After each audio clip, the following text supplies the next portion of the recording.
Hello বন্ধুরা, দেখতেই পাচ্ছ আজকে বর্ষার দিনে চপ বানাচ্ছি। এই যে চপ তৈরি হচ্ছে আমাদের আলু সেদ্ধ বর্ষার করেছি, দিনে। আদা বেটেছি, আদা বাটা, রসুন বাটা, আর গরম মশলা মশলা বাটা। কাঁচা তারপরে লঙ্কা কি দিয়ে হবে? বেটে নিয়েছি। তারপর লঙ্কা তুলে ভাজা নিয়েছি, হচ্ছে, যে মুড়ি ভাজা, জিরে ভাজা দেওয়া মুড়ি হয়েছে। ভাজা, জিরে ভাজা, বেসন ভালোই ডালছি। হচ্ছে চপ।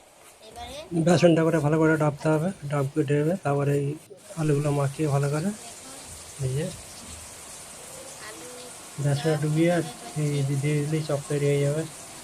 দেখুন, সহজ পদ্ধতির চপ, ভাজা হচ্ছে আর চপ হয়ে শর্টকাটে যাবে। চপ। দেখুন কেমন চপ ফুলেছে।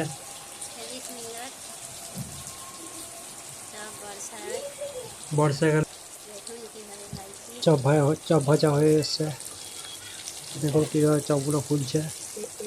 ও, হেবি সুন্দর চপ হয়ে যাচ্ছে আমাদের সকালে, বর্ষাকালে।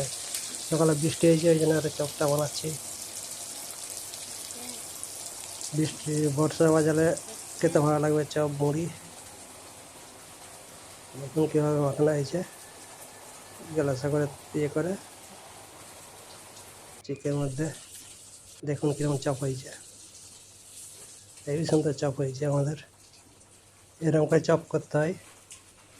দেখুন চপ হয়েছে কেমন, ঝাল ঝাল চপ হয়েছে, একদম হেবি সুন্দর। দেখুন মুড়ি দিয়ে খুব ভালো লাগবে খেতে চপ।